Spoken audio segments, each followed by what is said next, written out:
क्या है उपवास? क्यों करते हैं उपवास? क्या फायदा मिलता है उपवास करने पर? क्या उपवास करना ढोंगीपन तो नहीं? बाइबल के वचनों के अनुसार यह संदेश सुनकर आपके जीवन में एक बड़ी जागृति आने वाली है। ध्यान से आप सुने जरूर। किसी ने ऐसा कहा है, आसमानों के ऊपर इन तारों को देखो, जुगनू जान पड़ती है, जो सूरज से करोड़ों गुना बड़ी होकर भी मौन धारण करके अपने परमेश्वर की महिमा करती है। ना कोई बोली, ना कोई भाषा, फिर भी टिमटिमाती मन को भा जाती है। कैसी है ये अद्भुत रचना जो अपने परमेश्वर को भूलती नहीं, आनंद से झूमती और यह कहती है, सृष्टिकर्ता परमेश्वर की महिमा हो, महिमा हो। मेरे प्रिय भाइयों एवं बहनों, बाइबल में उपवास के बारे में कई जगह लोगों का उपवास के बारे में लिखा गया है, जो अन्य अन्य समस्या या विशेष कार्य के लिए उपवास किया हुआ लोग पाए गए हैं इस बाइबल के अंदर। कोई तो युद्ध से लड़ने के लिए, कोई तो अपने लोगों को बचाने के लिए, कोई पापों से प्रायश्चित के लिए उपवास किया करते थे। और उपवास बाइबल में एक जैसा नहीं हुआ करता था। किसी का 3 दिन हुआ करता था, किसी का 7 दिन, किसी का 21 दिन, किसी का 40 दिन, इस तरह से वो किया करते थे। इस तरह से न जाने कितने बार उपवास किया करते थे।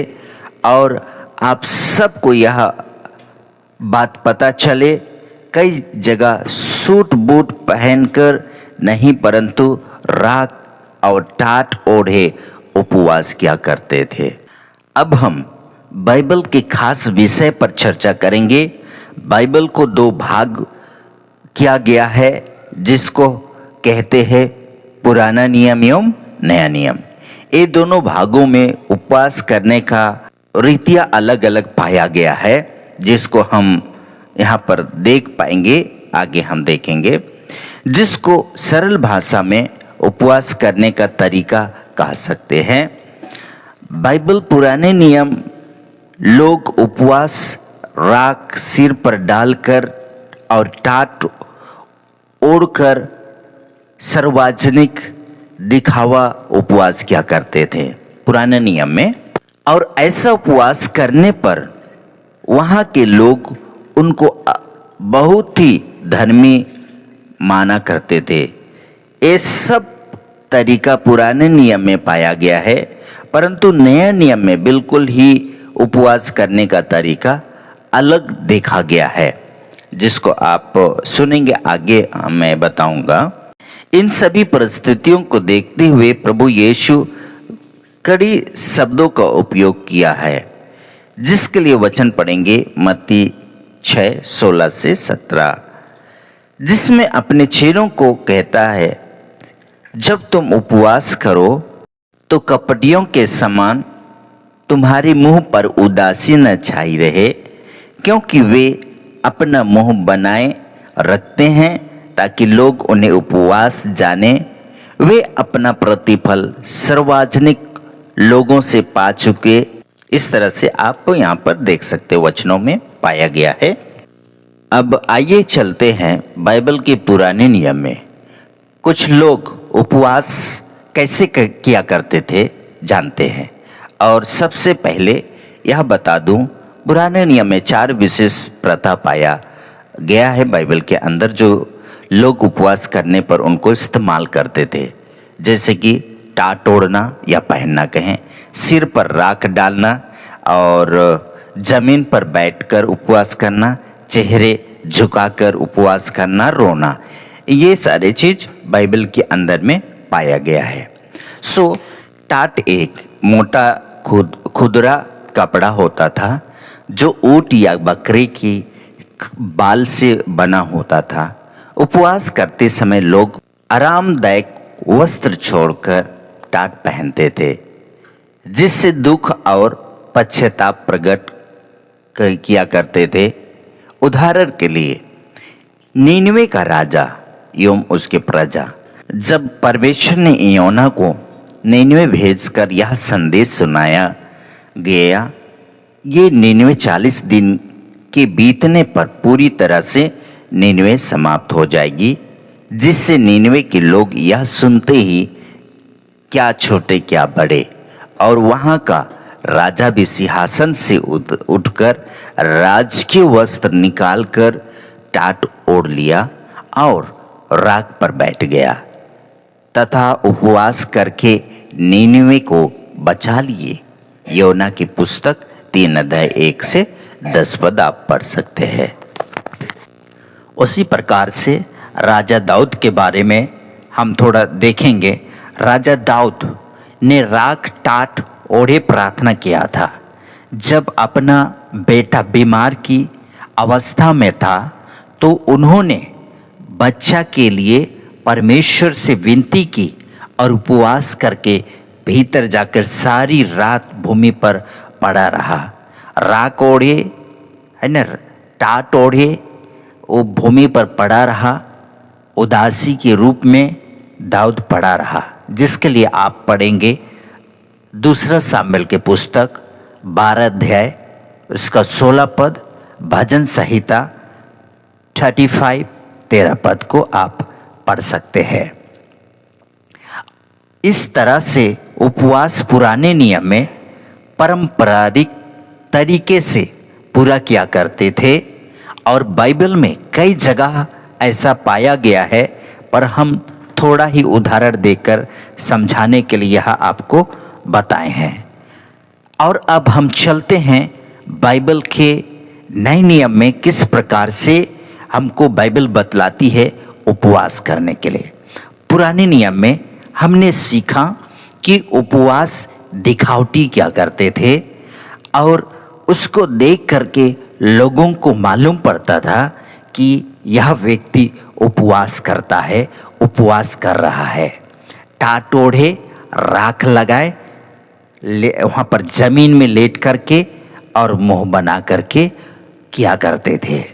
सो ये पुराना नियम में हुआ करता था। लेकिन अब हम चलते हैं बाइबल के नए नियम में किस प्रकार से यहाँ पर पाया गया है उपवास के बारे में। बाइबल के नए नियम में प्रभु यीशु मसीह अपने चेलों को कहा कि तुम उपवास करो तो कपटियों के समान मत करो कि लोग तुम्हें उपवासी जाने, पर यह कहा है उपवास करो तो लोग ना जाने पाए, पर गुप्त में उपवास होना चाहिए, जो हमारा स्वर्गीय पिता जो गोपनीय है उपवासी जानकर प्रतिफल दे, ना कि कोई मनुष्य से हमको सम्मान मिले या उपवासी व्यक्ति है। जिस प्रकार से पुराने नियम में कि लोग टाट ओढ़े, राख लगाए, जमीन पर लेटे विलाप करते, वे परमेश्वर से प्रार्थना किया करते थे, जिससे लोग जानते थे कि यह उपवासी व्यक्ति है। सो इस प्रकार के उपवास को, इस प्रकार की तरीका को प्रभु यीशु मसीह अपने चेलों को कहता है अवॉइड करने के लिए। उस तरह के उपवास से दूर रहने के लिए उन्होंने इस बातों को कहा है, जिसके लिए आप वचन निकालेंगे मत्ती रचित सुसमाचार उसका 16 अध्याय से 18 पद के अंदर में आप इस बातों को पाएंगे। सो आगे कुछ और बातों को हम देखते हैं।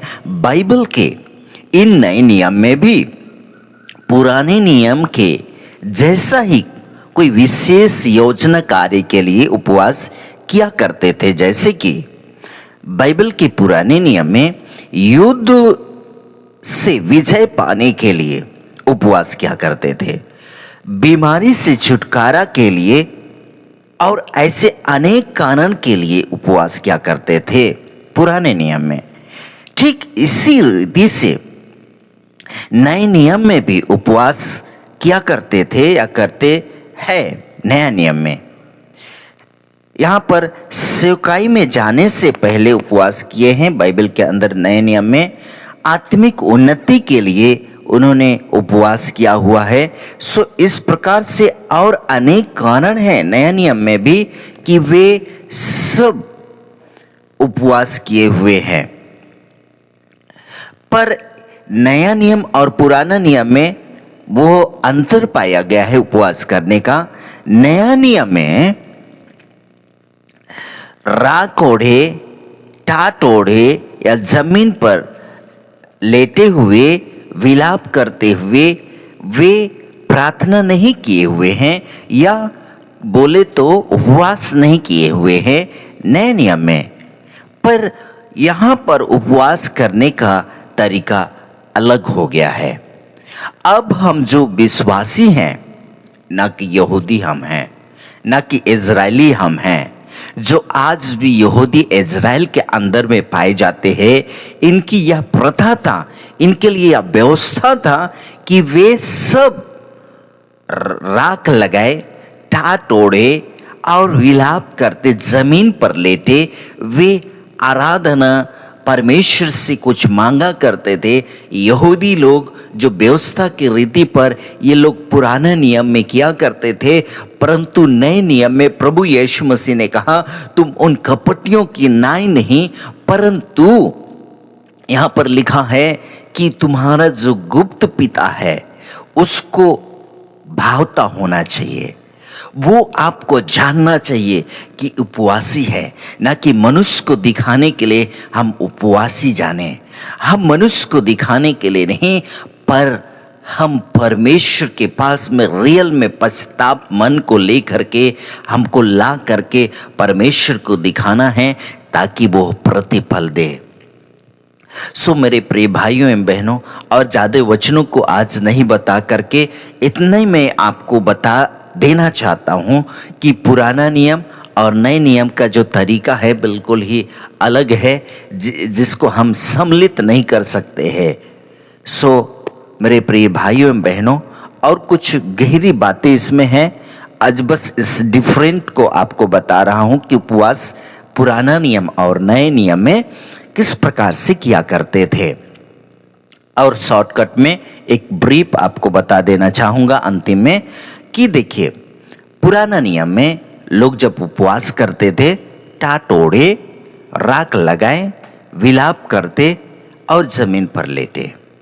ये बातें पुराना नियम में पाए जाते उपवास जब करते थे तो। लेकिन नए नियम में ऐसा नहीं है कि हम टाट ओढ़े, राख लगाए, है ना, कपटियों के समान हम उपवास करते रहे, मुंह को झुकाए रहे, जो पुराने नियम में होता था। पर हम सच्चे मन से, दिल से अपने परमेश्वर को उपवास करना है परमेश्वर के लिए। जिस प्रकार से उदाहरण के लिए हम देखेंगे, प्रभु यीशु मसीह अपने सेवकाई में जाने से पहले वो 40 दिन तक अपने को तैयार करने के लिए उपवास करता रहा। इस प्रकार से हम पाते हैं, जिसके लिए लूका लिखित सुसमाचार 4 अध्याय में आप पढ़ सकते हैं। और उसी नाई से पौलुस के बारे में जानते हैं। पौलुस और बरनबास ने विभिन्न नगरों में प्राचीन ठहराए और उपवास किए, जिसके लिए प्रेरित की पुस्तक 14 अध्याय उसका 23 को आप देख सकते हैं।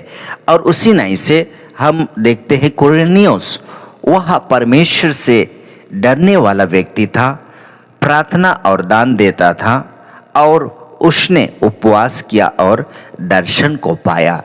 प्रेरित की पुस्तक 10 अध्याय 30 पद को पढ़ सकते हैं। सो इस प्रकार से हम देखते हैं कि नया नियम में भी वो जिस प्रकार से पुराना नियम में कई योजनाओं को लेकर के उपवास किया करते थे, जैसा कि युद्ध में जाने से पहले उपवास करते थे, या तो कोई अनेक प्रकार की समस्याओं में जा रहे हैं तो उपवास किया करते थे, पर तरीका उनका अलग था।